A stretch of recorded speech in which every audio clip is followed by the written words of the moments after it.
Hey, y'all. Hey, welcome to the PowerWomen podcast. This is the show where powerful women share their journeys, discuss how to solve powerful issues, and empower men who help us rise. I'm your host, Power Mom, Claire Brown. Hey, y'all. Hey. Okay, we are here with the PowerWomen podcast, and I'm so excited because I have two of my longtime dear favorites. And so I'm going to let you introduce yourselves. And before you do that, I need you to make sure to include all the titles of who and what you are, because if you don't, you know, the other two of us will correct you, fill in the gaps. So don't you dare start to be humble today. Not with everybody that's here. Okay, go. Yeah, go ahead, Mariah. Kill it. Go, girl. Get it. You go first, sister. I'm ready. All right, we won't do that. I'll go. I'll just go. Okay. Yeah. Claire, thank you. Thank you for having me to be a part of PowerWomen today and have this awesome conversation. I have absolutely no idea what we're talking about, and Claire did not tell me what to prepare for, so I'm feeling mildly uncomfortable. That is a complete lie. I did, but keep going. I managed to change really well. And I anticipate the unexpected and just roll with it. So here we are. So I'm a mom to two amazing children. I am a sister. I'm a daughter. And I also have a pretty awesome job up at a small retailer in Bentonville, Arkansas, called Walmart, where I work in HR, leading aspects of our diversity and inclusion work focused on disability. And then when I'm not doing that, I stay very engaged in my community. I serve on the Bentonville City Council and have for going on 3 years. And what else do I do? I don't know, but what is your name? Oh, my first name? Or your full name, either. My name is Gayatri. You don't need a laugh. It's like Madonna. Yeah. It is, yes. Yeah. Gayatri. I love that. Yeah. That was fantastic. You killed it. Go, Mariah. Thanks for setting the stage. I got you. So, we set each other up. Mariah. Did you see how I led with that? I do. You learned from my mistakes. It's good. I did. Yeah. Thank you for being a trailblazer. Yeah. So, the door to this room is also open, so everyone can hear. I'll come close it for you. Close it? Are you going to close it? How are we going to close it? I'm going to close the door. You do your intro. Great. Thanks. Claire's sitting here like, why did I invite these people? No, not at all. I think I will lead with that I'm a hot mess. Yeah. Obviously. I just came from a massage. Claire didn't tell me we were going to be on camera. I left the door to the conference room open. I'm sitting in a conference room instead of at my house because Gayatri's like, we're not going to be on camera. Let's sit in a Walmart conference room and have this conversation with Claire. So all the beautiful ambiance that you see behind us are a courtesy of that. Right. I am also a mom, a wife, a Christian. I also work at a very small retailer in Bentonville, Arkansas. I work on the operations side. I get to do really cool stuff to make our stores a destination for our customers. So no matter where they want to shop, whether that's online or in the store, it's pretty exciting. I really appreciate the opportunity to lead within this organization to help other people reach their potential. Super passionate about that. Let's see. Anything else? Am I forgetting something? No, I think you both covered it and hit it. Yeah, it's okay, awesome. Great. Very good. Yes. Fun fact, Claire. Can I add a fun fact? Please. Love a fun fact. Mariah's incredible eldest daughter is actually my children's nanny. Yeah. So we're like almost family in that way. We are. Yeah. We are. Fun fact. It is a fun fact. It is so much fun. It is. And we met several years ago.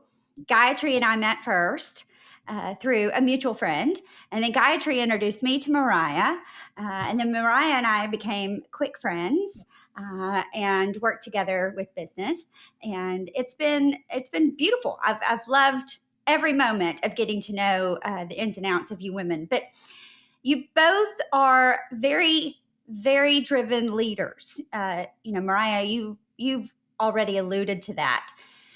You serve in leadership positions. You have always had leaders, that you've had as mentors that have been above you. And now you've served in leadership positions for many years. And I think that leadership is one of the greatest things that we hunger for in so many areas. Gayatri, you're doing it in the community now as well and holding a title in that area, in that space. And so I want to talk about leadership today. I want to talk about, there's so many things, in the PowerWomen group, there's so many questions around leadership that are always asked, whether it's, I'm going on an interview, what tips do you have? What do I do? What do I not do? And then people that are interviewing others, there's so much. So, when you think of leadership, what do you think about? It's just very general, generic. I know it's kind of broad. And what's the first thing, or who's the first thing that comes to mind when you think of leadership? Well, to have leadership, you have to have followers. You have to have people that want to follow. And to be somebody that people want to follow, I think you have to have integrity, and you have to be inspiring or motivational for them to want to follow you. I think you have to be clear with your values and your mission so that others understand what you stand for. Very well said. I take it, agreed. And I had the opportunity recently to go in and speak to 4th to 6th graders about leadership and talk about kind of a tough crowd, right? Like, how do you do that? And what I talked with them about, I asked them, first thing I said, are any of you leaders? I asked them, and they're kind of all looking at each other, right? Yeah. And then I asked them, what makes you a leader? And that was a bit of a stumper. And then what I said was, and what I genuinely believe is, a desire that is, as Mariah said, likely fueled by your values and how you live and approach the world, a desire to solve a problem. I think that's what makes a leader. And so I do think the result of demonstrating leadership is that people are willing to trust you enough to go with you on that journey. But I don't think they go with you for the sake of who you are. They go with you because of what you get up in the morning and decide to do. And I think in order to get up in the morning and decide to do something, it has to be in service of something. And so what I struggle with in, like, how do you teach leadership? You don't teach leadership, you lead. You pick a problem that you're going to work on, right? Like, Claire, you are leading the way for more women to find their sense of courage and their sense of self and their sense of worth and be power women. And that's amazing. But you're solving a problem, right? Not that women are a problem to be solved. The patriarchy is a problem to be solved. Right. Women just need the confidence to engage in the world in a way where the patriarchy does not hold them down or hold them back. Thank you, Barbie movie. But it's not like this intangible hypothetical thing. You either are doing it or you are not doing it. And when you are doing it, you're solving a problem that somebody has. And that could be a simple problem, or it can be a highly complex problem, like what Mariah is solving for our customers here at Walmart, right? The problem I may solve for my kids is what's for dinner. And I just led the heck out of that dinner. I don't think I'm going to lead tonight's dinner very well because I am here doing a podcast with you, but that's okay. We don't always lead. We lead sometimes and we don't lead other times. We step back other times and we let others lead. I think that you just hit on something that's also very good. To know your limitations within leadership, to know your strengths, your weaknesses, to know when it's time to leverage. That is one of the biggest gifts a good leader possesses, is to say, you do this better than me. You do this. And then to say to others, look how wonderful they did. I'm so proud of them.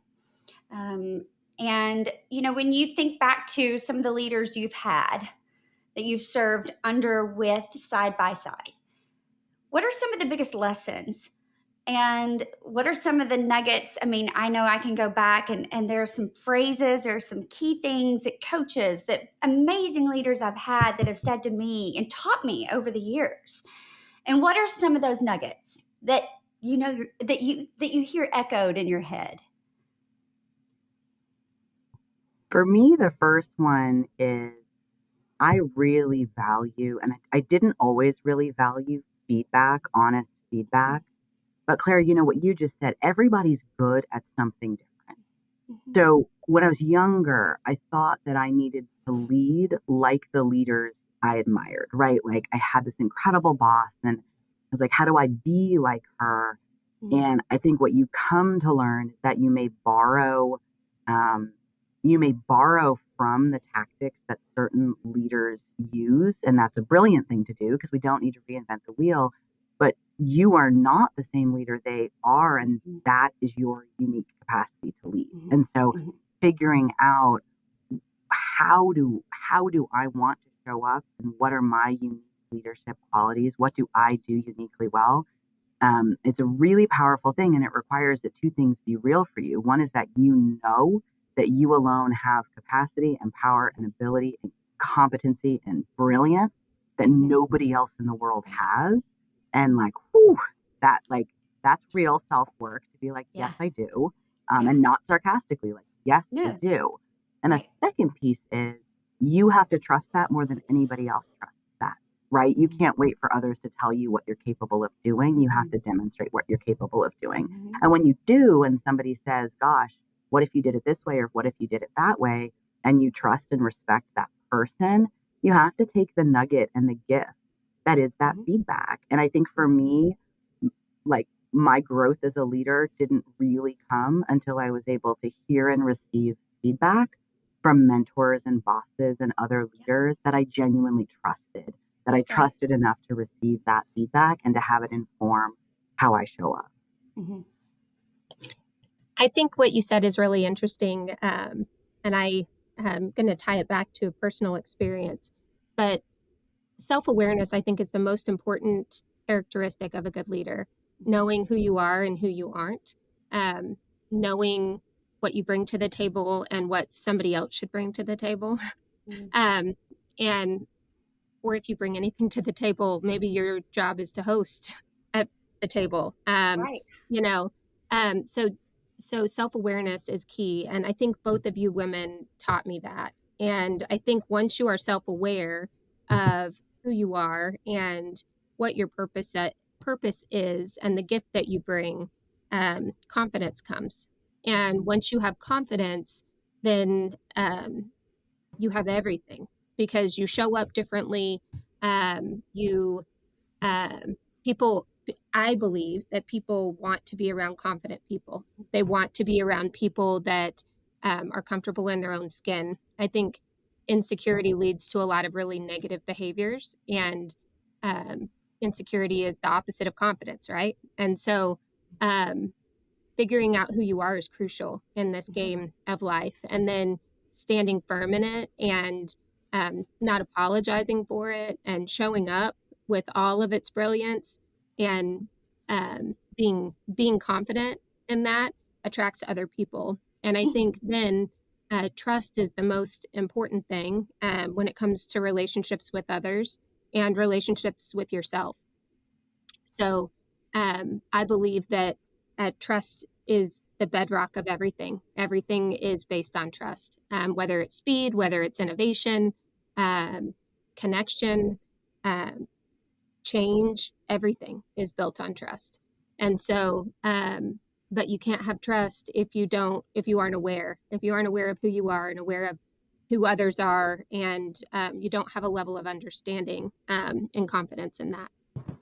That's been one of my biggest things constantly. And I find myself now doing it in every situation, every scenario of taking a step back, saying, how could I have been better?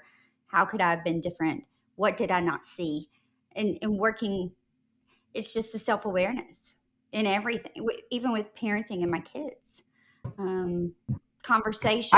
I do think though, like the two things I love what you both just said, but the two bookends of that I want to like nip in the butt is like, um, you need that feedback and you need to be self-aware. But if you are self-critical, you are serving nobody, right? There's a fine line between I'm aware that could have gone better and I see my life as an iteration of continuous improvement, and I'm gonna pull myself out of everything I love 3 days and wallow in the fact that that presentation didn't go well, right? Or that. And so on that end is you have to be aware, but you also have to have the resilience to just say, well, that sucked, and move on to the next thing and take from it, what did you learn? On the other end of confidence, this sucks, but it's true. The confidence has to be genuine. It has to be legit. And imposter syndrome is a horrible term. Don't ever use it. It's can I swear on your podcast? I won't. 100%. No.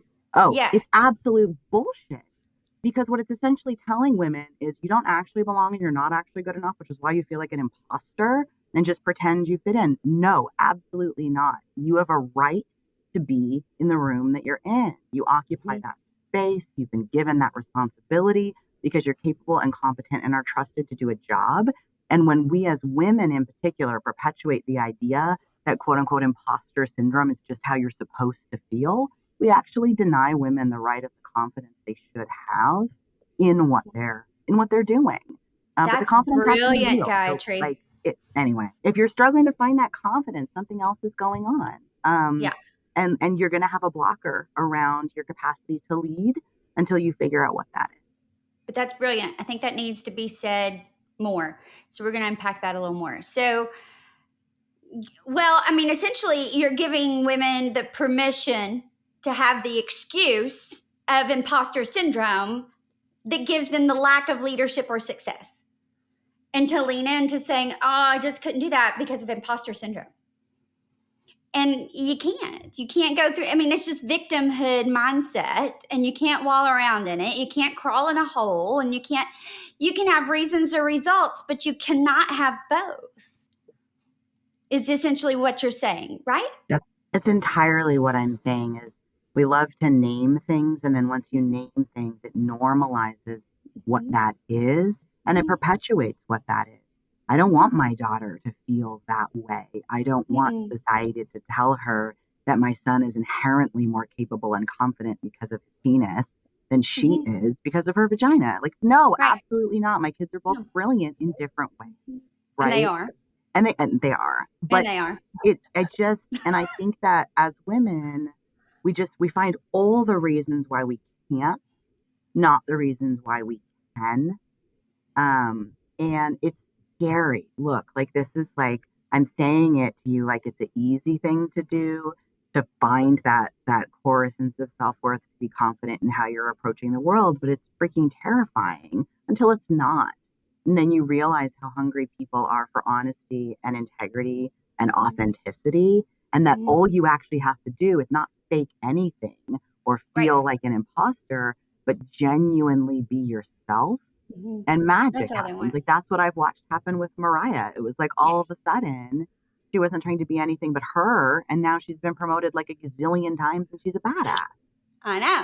So Mariah, let's talk about that, because I do love your story so much. And I saw recently where you spoke to how many at Walmart?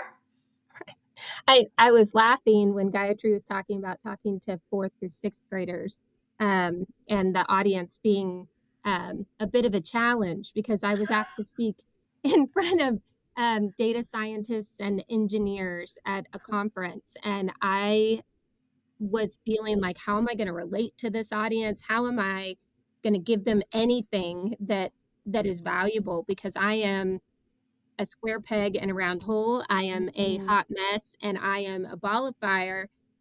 And in my brain, I'm like, made these people out to be these incredible Einsteins of the world that had nothing in common with me, forgetting that the thing that makes us humans, the authenticity, the vulnerability, is what connects us.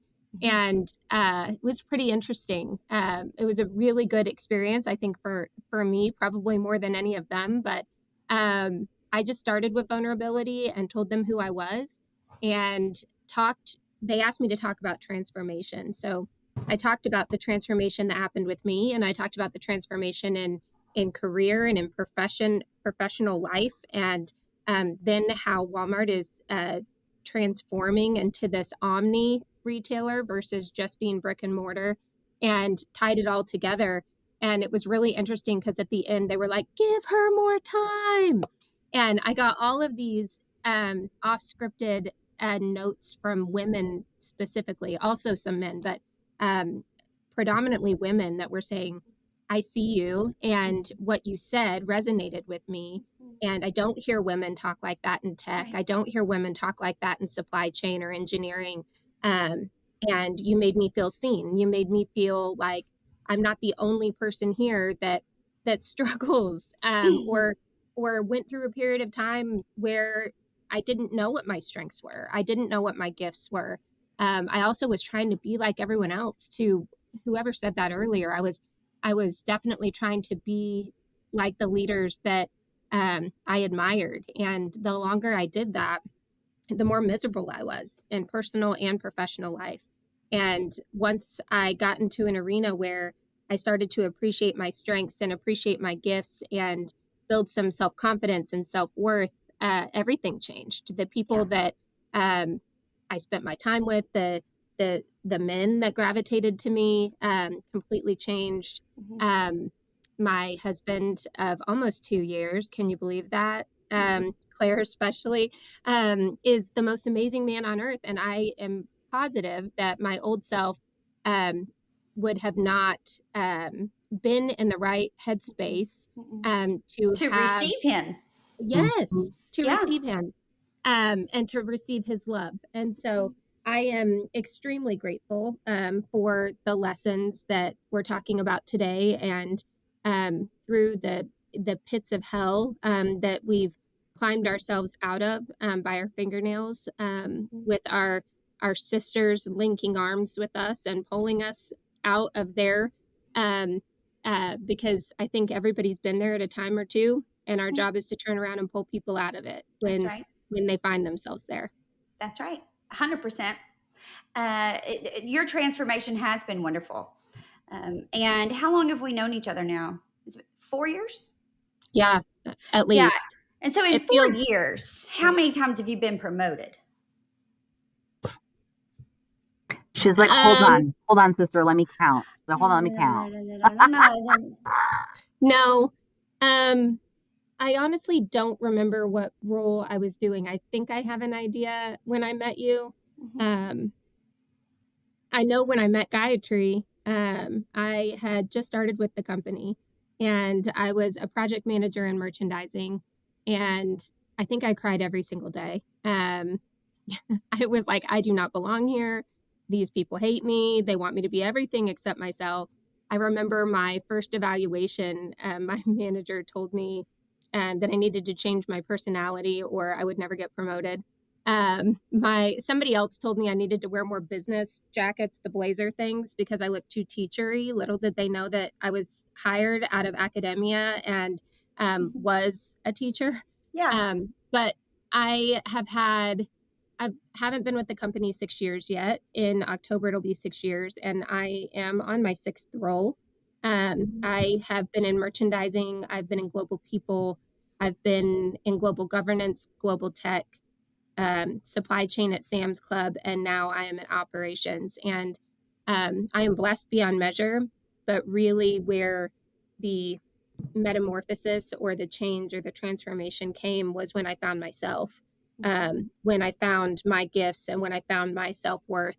That's where confidence bloomed, and everything changed. The way that I let people treat me changed. The way I showed up in a meeting changed. The the way that I parented my children and the example I set for my children changed. So I don't know. It's like this, and I'm not going to tell you it's easy, and I'm not going to tell you that every day I wake up and I'm like, I'm a badass, power woman. No, like most days I'm meeting myself coming and going and trying to prioritize sleep and making sure everyone has food, like all the things. But it's been a really rewarding journey, and I'm positive that I wouldn't have gotten there if it wasn't for the people that went before me, you two, and said, I see where you're at, and I'm going to turn around and lift out my hand and help you up over this, and give you some resources. I remember when I got divorced after 16 years, um, Gayatri called Claire and said, I have this friend and she's going through divorce and I'm happily married and I don't know what to tell her or what to give her. And Claire gave her 3 books to get me. And I read both of them to where the pages, I think, are very, very nimble these days. Love Me, Don't Leave Me was one of them. Forgiving What You Can't Forget was another one. And so both, it gives me goosebumps because both of those books helped me walk through really challenging times. And Claire's right. We became fast friends. I don't even know how it happened, but talking like every day and getting into, I mean, we talked about things that people don't talk about. That's right. And one of my gifts is fierce conversations. yes, true story there. Yes. Anyway, so absolutely. No, anyway, it's good stuff what you're saying. And Mariah, one of the things you're underscoring, and I'm like, sometimes the peaks and valleys, there's always peaks and valleys. And I personally am in a very deep valley at the moment, but you only get to the peak by going through the valley. So it's fine. It's not fine. It's actually a hot fucking mess, but it will be fine. But the thing about it is, people talk about your air quotes, your personal life and your professional life, your life as a mother. There's no difference. You are who you are in all of those spaces, and you can't show up in one space and then a different space differently. Yeah, and how you show up here is how you show up everywhere. It is. Even if you don't think that's what's happening, right? Like, chaos and disarray and disorder and frustration at your home before you leave your home to go into your office or before you log on from home if you're working from home. You're bringing that. You can pretend you're not bringing that, but you're bringing that. And that emotional clutter is holding you back from whatever you will do once you let it go. And so, I think like, what are the tools for good leadership? I mean, there's amazing books out there. There's Claire's Badass podcast, but and again, I said I'm in a valley, so I'll say this: you get you a good therapist and you do your work. Because it doesn't matter what you've been through or not been through, or whether you quote unquote think you need therapy or not. That's your emotional work. Like that's the work that gets you to know yourself. And so when Mariah talks about like getting comfortable with feeling my own sense of self-worth, finding my own sense of self-confidence, unfortunately you can't just sit at home and twiddle your thumbs and it comes. Like you have to work into that. And I feel like so many of the narratives and the stories about how people discover themselves suggest that you quite literally can just suddenly wake up one day and that is who you are. And it's not that you can't do the work, but you need to do the work to get there. Right. There's two. Sorry. Go, Claire. Your business will grow to the extent that you do. Oh, I like that. Yeah. It's true. It's very true. And Mariah has just shared her story. It mirrors and matches that. Yeah. A month after I got divorced, I got into business coaching and I went through huge transformational growth. Consequently, the following year, I tripled my income. Your business will grow to the extent that you do. Yeah. I was going to say the other thing along with that, Gayatri, and getting a therapist or getting a counselor or whatever it is, give yourself grace. That's one thing I didn't do a very good job of. I was trying to be everything to everyone. I was trying to be at work at the same time my peers were at work and get my kids to school drop off in between the very short window of time that they could be dropped off. And I was failing miserably. And I carried that with me and felt like a failure because I just couldn't do all the things that a single mom does. And once you give yourself some grace and some permission and you prioritize, things change. The other thing I was going to say, along with counseling, I'm a huge fan of counseling, is get yourself a journal because oftentimes, even when we say that we trust people implicitly or 100%, there's some things that we hold back because of fear or because of whatever it is.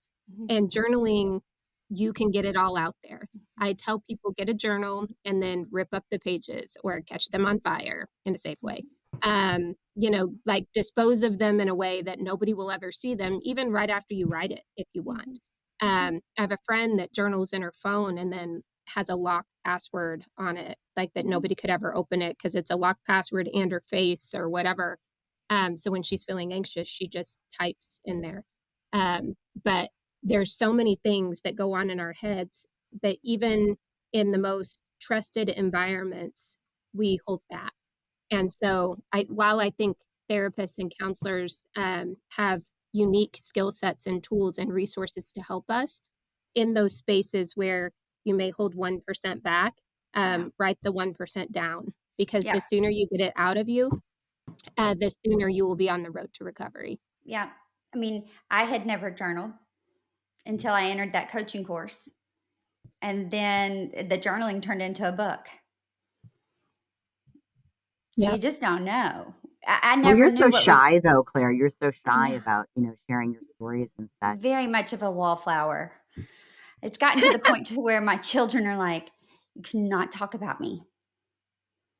You cannot don't post anything about me without my permission even. I'm like, oh my God. Yeah. That's from the youngest. That's from the male child. Mm-hmm. He's very protective of his image. So it's interesting. Love it. I know. I knew you girls would be full of all the tools and all the things, and this time would fly by. Fly. We could go on with so many things for days, and it never end, and we would have so much fun. And I can't tell you how much I appreciate your time. And I think the thing that we have to also bring out is that we're all three wearing different colored glasses, and we look amazing. I know. I was noticing that too. It's so good. So thank you so much for being here. Thank you so much for sharing your gifts. And thank you so much for just being who you are. I love you. Girl, yes. Absolutely. We appreciate you. Yeah. We love you, Claire. Love you, girls. Thank you so much for listening. If you like the show, please rate and review on iTunes and check out our website, thepowerwomen.org.